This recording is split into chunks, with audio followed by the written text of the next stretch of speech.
Radhe Radhe friends, कैसे हैं आप सब लोग। चैत्र नवरात्रि आने वाली है और इस समय हमारा तैयारी बहुत अच्छी तरह से होता है। समय भी बहुत प्यारा सा रहता है, ना ठंडा है ना गर्म है। तो इस समय हमें तैयारी कैसे करनी है, क्या क्या लेना है, कैसे सब कुछ हम लोग मेंटेन करेंगे, पूजा विधि तक सारी चीज़ें आज इस वीडियो में मैं आप लोगों के साथ शेयर करूँगी। तो आई होप ये वीडियो आप लोगों को बहुत ज़्यादा पसंद आएगा। तो सबसे पहले देखिए, जब भी नवरात्रि के थोड़े दिन पहले ही ना सामान वगैरह बिल्कुल तैयार करके रख लीजिएगा, कोई दिक्कत नहीं है। बहुत लोग कहते हैं ना कि पितृपक्ष में नहीं लेना चाहिए, ऐसा कुछ नहीं। आप नया सामान लेके रख दीजिएगा, उसका यूज़ नहीं करना है, ठीक है। क्योंकि एक ही दिन में 18 तारीख को है हमारा अमावस्या।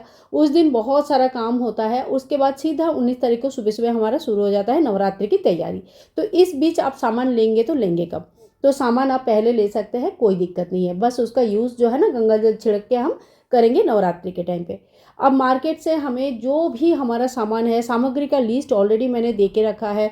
बहुत मतलब चैनल पे कई बार मैंने शेयर किया है। तो आप लिस्ट तैयार कर लीजिए और मार्केट से सारे सामग्री ज़रूर लेके आइए। जिसमें से जौ आपका नया होना चाहिए, इसके साथ लौंग, इलायची, बतासा, भगवान के प्रसाद और जो चुनरी वगैरह होता है, बहुत सारी चीज़ें होती है नवरात्रि की। तो बिल्कुल लिस्ट बनाकर हमें बाज़ार जाना है और हर एक चीज़ में टिक मारते हुए हमें सामान लेके आना है। क्योंकि अगर एक दो चीज़ें भी छूट जाती है ना, तो बार बार बाज़ार जाना पॉसिबल नहीं हो पाता है। माता रानी के लिए एक नया चुनरी तो हमें ज़रूर लेके आना है। और देखिए, इस समय ना जो नवरात्रि के रामनवमी के दिन जब हम लोग कन्या पूजन करते हैं ना, तो उसके भी सामान मार्केट में 9 दिन पहले से ही आना शुरू कर देते हैं। तो अगर आप बार बार बाज़ार आपसे दूर है, आप बार बार नहीं जा सकते ना, तो आप उनका भी व्यवस्था उसी दिन कर सकते हैं, कोई दिक्कत नहीं है, ठीक है ना। तो आप जो भी कन्या पूजन के लिए आप गिफ्ट देना चाहते हैं या सुहागन लेडीज़ को खाना खिलाना और उनको सुहाग की सामग्री देना चाहते हैं, तो ये सारा सामग्री आप लेके आ सकते हैं। पूरा एकदम लिस्ट बनाकर सुंदर से अपना तैयारी कर लीजिएगा, ठीक है। तो ये हो गया हमारे नवरात्रि की तैयारी। और लिस्ट आपको डिस्क्रिप्शन बॉक्स में मैं लिंक दे दूंगी नवरात्रि पूजा सामग्री का, तो आप लोग देख लीजिएगा। और वहाँ पे आपको जो भी सामान आपके पास नहीं है तो वो आप लेके आइए। पूजा पाठ का जो सामान ऑलरेडी आपके पास है ना, उसको डबल डबल खरीदने की ज़रूरत नहीं है, वो आप दोबारा यूज़ कर सकते हैं। और माता रानी के लिए नया कपड़े घर पर भी बना सकते हैं, लेके भी आ सकते हैं।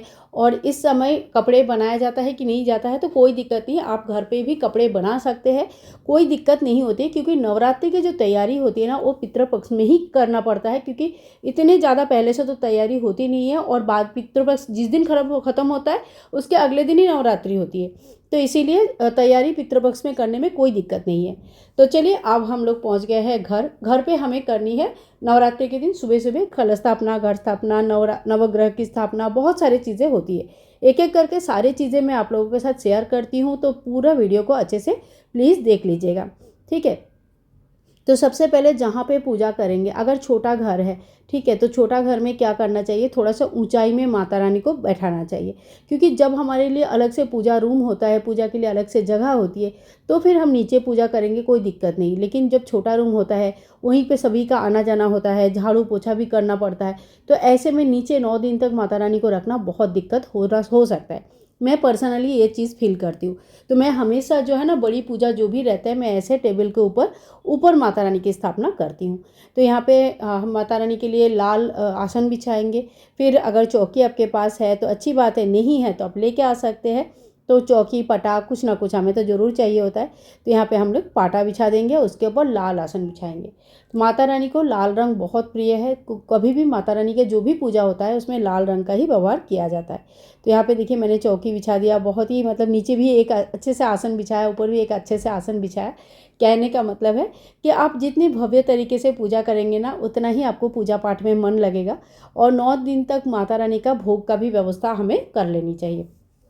9 दिन तक देखिए, जो सुबह सुबह की पूजा होती है ना, उसमें हमें लौंग, इलायची, बतासा, ये सारे भोग लगाना है, किशमिश, मेवा, ये सारे भोग लगाने हैं। फल का भोग भी लगा सकते हैं। तो इन सभी भोग का व्यवस्था कर लीजिएगा। इसके बाद दोपहर को या शाम को आप जो भी घर पे खीर पूरी वगैरह बनाएंगे, हलवा, मिठाई वगैरह जो भी बनाएंगे, उनकी भोग लगा सकते हैं। अगर आपके पास विग्रह है, मूर्ति है, तो आप उनका पंचामृत स्नान करा सकते हैं, या तो फिर आप चाहे तो कच्चा दूध से भी स्नान करा सकते हैं, सुगंधित स्नान करा सकते हैं।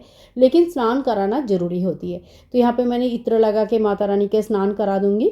और इसके बाद माता रानी का अच्छे से पोंछ के अंग पुछन करके फिर इनको चौकी में बैठाना है। चौकी में आप चाहे तो चावल का स्वास्तिक बना सकते हैं, अष्टदल कमल बना सकते हैं या ओमकार बना सकते हैं। बहुत ज़्यादा सुंदर लगता है जब लाल आसन के ऊपर सफ़ेद चावल से स्वास्तिक बनाया जाता है ना, तो सच में इतना ज़्यादा प्यारा लगता है ना, बहुत ही अच्छा लगता है। ठीक है।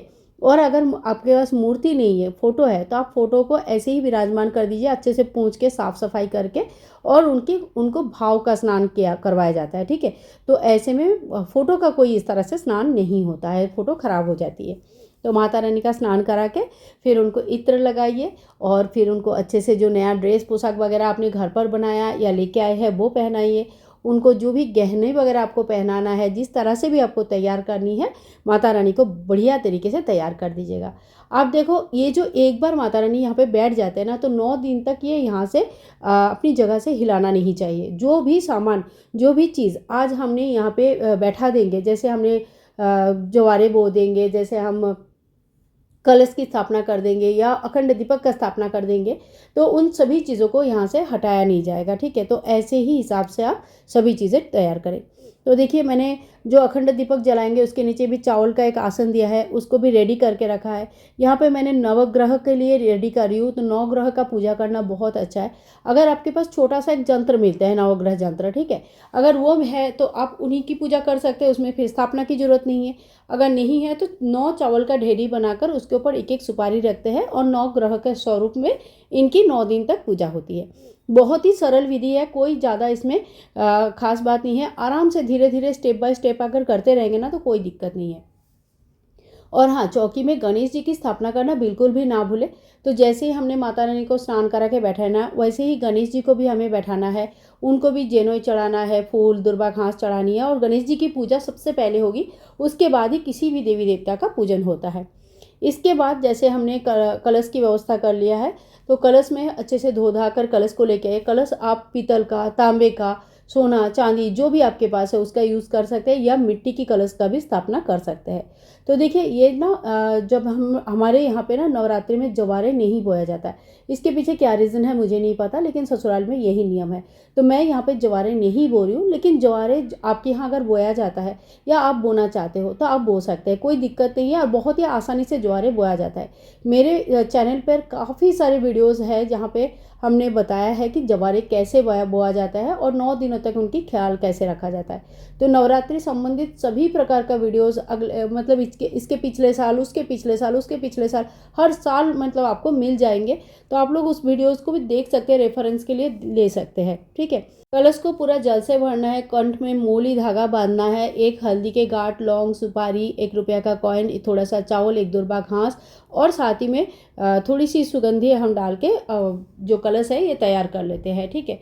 और ये है हमारा अखंड दिया। अखंड दिया को भी प्रज्वलित करने से पहले इनकी पूजन करना आवश्यक है। तो यहाँ पे टीका लगा देंगे, फूल चढ़ा देंगे, और उसके बाद जो है ना अखंड दिया प्रज्वलित किया जाता है। 9 दिनों तक अखंड दिया का कैसे ख्याल रखा जाता है, कालिक क्या होता है, कैसे उनको साफ करना है, ये सारे चीज़ों के ऊपर भी वीडियोज़ ऑलरेडी बना हुआ है। तो देखिए, जो कलश स्थापना होती है ना, वो आम के पत्ते से या अशोक के पत्ते से आप कर सकते हैं। आम के पत्ते या अशोक के पत्ते के ऊपर हल्दी, चंदन, कुमकुम के तिलक लगाया जाता है। 5, 7, 11 नंबर से आप ले सकते हैं। और अगर डंठल वाले पत्ते हैं ना, जिसमें एक ही डंठल में सारे पत्ते लगे हुए हैं, तो ये ज़्यादा दिन तक चल जाता है। अगर नहीं मिलती है तो सिंगल सिंगल पत्ते भी ले सकते हैं। अशोक के पत्ते जल्दी सूखता है।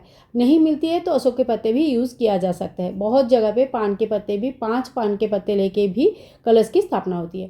फिर इसके ऊपर एक पूर्ण पात्र रखा जाता है जो चावल से भरा हुआ रहता है, और उसके ऊपर पानी वाला नारियल को थोड़ा सा चुनरी से लपेट के फिर उसके ऊपर रखा जाता है। नारियल का जो फेस होता है जिसमें 3 डॉट बना हुआ रहता है, वो पुजारी की तरफ, यानी कि जो व्रत धारण कर रहे हैं आपके तरफ होना चाहिए। ठीक है।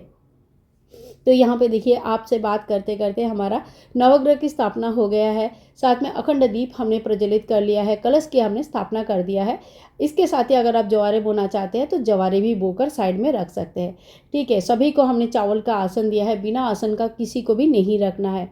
आप चाहे तो दरबार में हनुमान जी की फोटो या मूर्ति है तो उनको भी बैठा सकते हैं।